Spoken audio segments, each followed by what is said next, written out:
Hey lovelies, it's Kate. Welcome back to another speed build. In this speed build, I'm building a modern mansion with round features on a 50 by 50 lot in Willow Creek. The sky is blue, water is red, and menus at 12. Yes, once again, I'm building a modern mansion. I just had to be honest, I had no idea what to build. I tried different things and then I gravitated towards a couple of good old round shapes and a modern style, and I don't know, this is what happened. So let's talk about what I'm building here, and I also want to say sorry if I sound a little bit nasal. I don't know, I just had to sneeze a lot. I have no idea what's going on.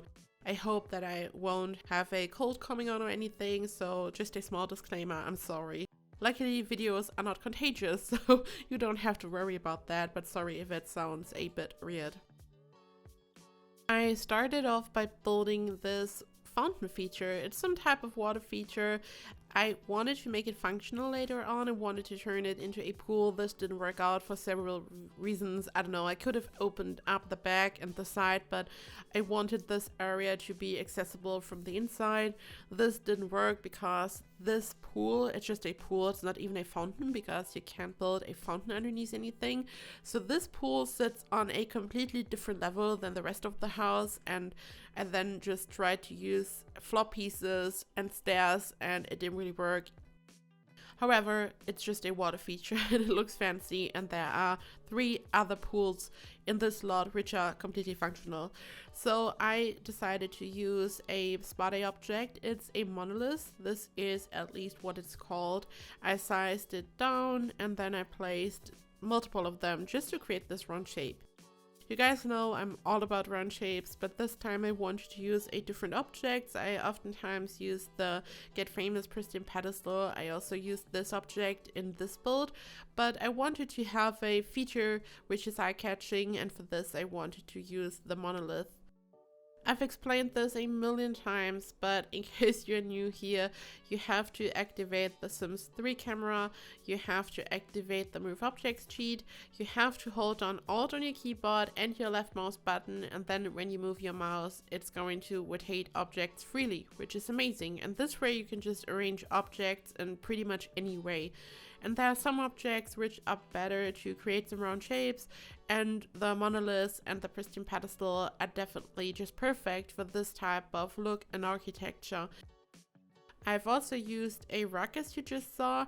I like to do that to just trace the rock basically, so I have a perfect round shape, and then when I want to create a shape like this which consists out of multiple objects, it's really easy to just use it as a guideline, so you have a perfect circle, it doesn't look wonky, and this is just a little trick that I can recommend and that I use quite often. Later on I decided to include actual fountains inside this area. You saw this in the beginning, so it really looks like a fun water feature, and then I decided to place a round shape on top, and this way I had a round deck and I could just accentuate this round shape which I created at the bottom already. It's just a deck for sunbathing, and the fun thing is your Sims can only access this round area by jumping into the pool, so there's no other way to access this area. At first I wanted to fix this, but then I decided this is not a bug, this is a feature for this build. I think it's fun that your Sims actually have to swim to access this fun swimming sunbathing area, and this is why I didn't connect it to any other area or to any, I don't know, patio, balcony or anything. And here I'm basically doing the same thing on the right side. I added another round foundation piece, and again, something that I've explained before, but I always recommend to use the round foundation piece which already has a fence attached to it. You can use the sledgehammer tool to get rid of the fence. And when you make it one tile smaller on each side, then you can create a perfect half circle or circle, and this is what I like to use. This is right, this shape is actually round, because when you are using the default pieces, it's not really working. And I just ran into a little bug, as you may have noticed. There was a piece of floor missing, and I have never really encountered this, only when I used the island living glass floor pieces, but apparently it's a super random bug and there are different ways to fix it. Sims told me that you can use a floor piece and then you have to tilt the camera and you can just see where the floor piece goes, so snaps or something, but you can also simply reload the lot, which fixes this bug most of the time, and this is what worked for me. And I was super confused because I couldn't place any floor tile or just a floor piece there. Even when I tried to build a room, it just wouldn't let me build a floor there. There was just a hole in the ground and nothing would fix it. At this point, I had laid out the shape of the house. I was almost done when it comes to just adding rooms and actually building the house. As you guys know, I always work on the floor plan after I finish the exterior, so I don't build a house with a floor plan in mind, which is why some floor plans are a little bit crazy and over the top. Talking about floor plans, this house has 3 bedrooms and bathrooms, and 1 bedroom is a super big master bedroom en suite. It's just super huge. And I also included a sauna, just a little spa area. There's an indoor pool, an outdoor pool. There's a lot of stuff going on, and in total, as I said, there are 3 pools and plus the water feature, which is technically a pool, but your Sims won't be able to use it, and it's just for decorative purposes. I've also once again used the tool mod for this build, and again, another disclaimer, this build is still unmodded in the gallery. You don't need the mod to use this build. I said this before, I'm going to say it again, and probably again in the future, and the tool mod tutorial still isn't out, but it's going to be very soon, and I think that this mod is just amazing. It's become a staple for me, basically, because at first when I started to use this mod, I only used it to create some round shaped rooms with some windows, but now it's just, I don't know, whenever you're running into a problem where an object is just not going where it's supposed to go, when it just sits higher than it's supposed to sit. So for example, these monoliths that I built, some of them were just sitting on the terrain, or they were acting weird. I mean, you know, all these problems. If you like to build in this game, you totally know what I'm talking about. Sometimes it's just so annoying. Or let's say you want to build some hedges in the front, and then there's something in the right terrain or anything which you can't really change, and then there's just a little step and a height difference between 2 objects, for example. You can use this mod to just push it down into the ground. Basically, you can use the elevate feature and you can raise all over objects, which is amazing. And I've used this mod here, so when it comes to the look of the house and all the round shapes, you don't need a mod for this. So technically you could create this build without the tool mod, for example. I've created a couple of builds, as I said, with some round windows where you would totally need the mod to do something like this, but here that's not the case. I still use the mod because I noticed that it's just helpful. So it kind of changed for me from using the mod to create some stuff that you can't create without the mod, to just fixing stuff that is annoying in the game, that is annoying in the build mode. And this is where I think that this mod is so powerful. Even if you don't want to create some totally over-the-top builds, even if you don't want to use the mod for some round rooms or anything, you can still use it to just, I don't know, you just have a bit of peace while building. It's just amazing. And this is why I have used it more often recently. I just wanted to mention this in case you wonder why this little tool mod window is popping up all the time. Whenever it does, yeah, I'm just fixing something. I'm just making sure that an object is going where it's supposed to go. So I'm going to explain the floor plan now, because I think even when I start to furnish this, it might be a bit confusing. So at the very bottom, very bottom, there is the sauna, the indoor pool, and just a entrance area, nothing more. Then the floor above, there is a living room and nothing more, just a living room. It's not as big as it looks because, as you can tell, I used a lot of space for the round shapes, for landscaping, and the pool feature in the front. So there is a living room, and then on the floor above the living room there is a kitchen and a dining room, including a little bar in the corner, and then at the very top you will find the bedrooms. So this floor plan is a bit different. I don't know, for me, in my mind, I always like to have one floor where you can find the living room, the kitchen, a bathroom, maybe an office, and then the floor above you will find all the bedrooms and the bathrooms, which is, I don't know, super typical for a lot of houses. And even when I'm building something that's super over the top, in my head, this is how it's supposed to be. So here it was a bit different. You just have the living room on one floor, and then the bedroom and the kitchen above. I don't know. It's just super different, but I think it's fun.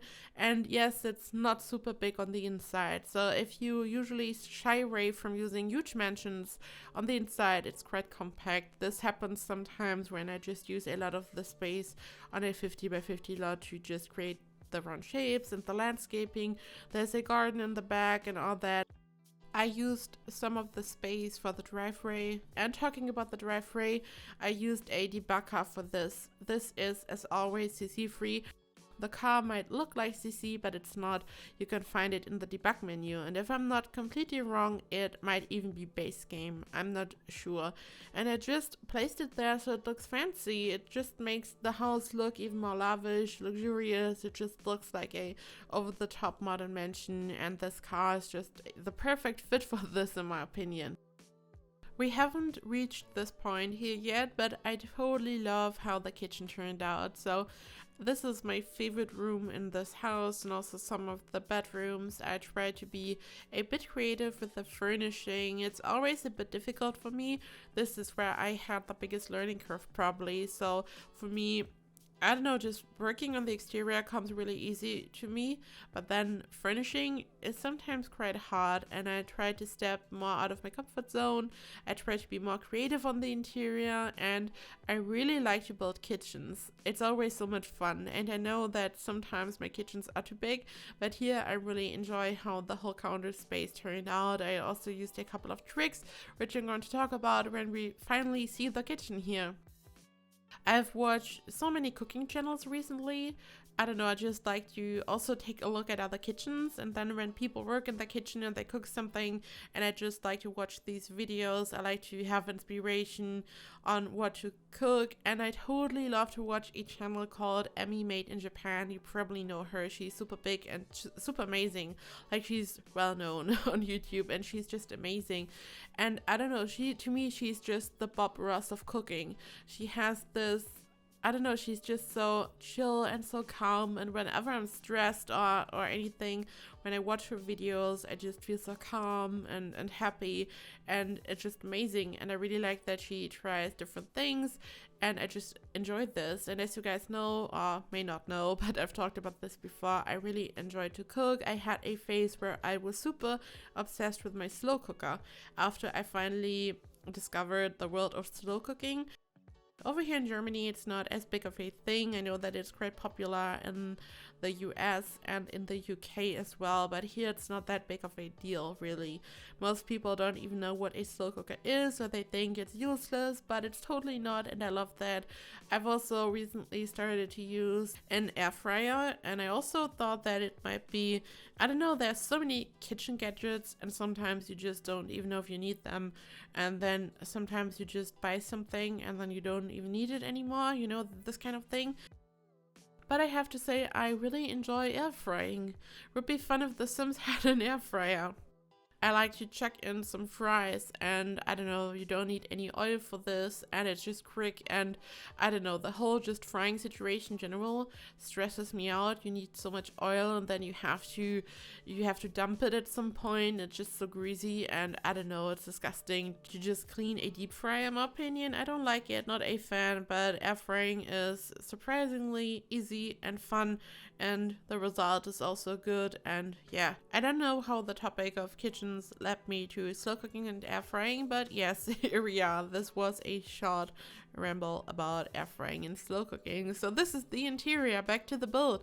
I wanted to build something that's more colorful in the interior. I've talked about this in my last speed build, or in, I don't know, maybe at least in a recent speed build. I want to use more color, which is why the living room is a bit more colorful and fun. And this is the kitchen. Look at this. I love the floor. I don't think I've ever used this floor before, and I don't even know to which pack it belongs probably. But the kitchen, the counters are part of Cool Kitchen stuff, and I used a little trick. You can place a dishwasher inside the counter space, then you size it down so you have a teeny tiny dishwasher at the bottom, and then you just hide it. I used a basket, a bin. I don't think that this bin is functional, but I just used it to decorate this area. I also used the pristine pedestal. I've used this trick before on this channel, and back then I also said where I found this. I found this trick in Simarki's stream. Simaki is amazing. Check out Simaki, shout out to her. I love her so much. She's one of my favorites. I love her so much. And I just used this little trick to make the kitchen look more interesting. But my favorite part about this kitchen are the diagonal island counters. So I placed some island counters in the center. I used a half wall so I would be able to place a stove over there. You could also place a stove without the half wall, but then it looks weird because the stove has a back. It's not completely flat, so I think that this most of the time looks better. And then I just attached some more island counters in their diagonal, which makes the whole kitchen look more interesting and fun. And the space behind the island counters was just perfect to place a dining table, a chair, and then decided to also add a fireplace, which I sized down a bit because it was so big. I don't know, it was just too much. I didn't like the look of the huge fireplace, so I sized it down. I then decorated the whole area a little bit. I also decided to include a bookshelf because why not? It looks good. It just has this, I don't know, cluttery look when you add some more stuff to the walls. I added a mirror to the wall in the back of the kitchen where I would usually place the stove, but in this case this area was empty, so I just placed this mirror. And this is one of the bathrooms. All bathrooms in this build have the same style. I used basically the same objects. I used the same color scheme, so all of the bathrooms have this kind of style. I wanted to use this very light beige color. I used these baby blue rugs. They have this beautiful pastel color, it's just amazing. And then I just added a bit of clutter here and there. I included a mirror. I really wanted this to look really, I don't know, realistic and lived in. And I actually love the other bathroom that you will see in a second most, but here I added a shelf and I tried to merge the shelf inside the sink on the left side so it looks like one big piece of furniture.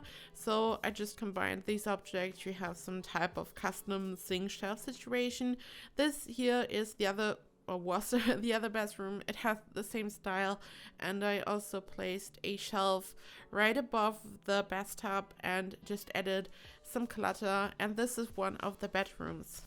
I placed a surface which is part of Get Together in the back, and it looks like a rock. And before the terrain tools were introduced and before we got all these amazing environment objects, this was one of the most go-to objects to create some rocky landscapes, to just simulate terrain. These were the good old days when you just had to fake terrain so it looked like a rock, a mountain or anything, and this was just an amazing object for this. And I haven't seen this object in a while probably, but here for this build I decided to use it just to decorate the back of the bedroom a little bit. And this is the master bedroom. It's really huge, it's totally over the top and crazy. I placed some shelves underneath the window. The monolith is bugging inside the room, but I decided to embrace it and to just include it into the bedroom, so it's just part of the room. And it's just so special because of the monolith that I just decided that I would just go with it, that I would just try to make it work. So the whole bedroom is super modern and sophisticated and just a bit different. And this is it, guys. Thank you so much for watching. I hope that you enjoyed this video, and you can find this build in the gallery. It's fully furnished. As always, I included some screenshots. I hope you have a perfect day, and I hope I see you in the next video. Bye bye!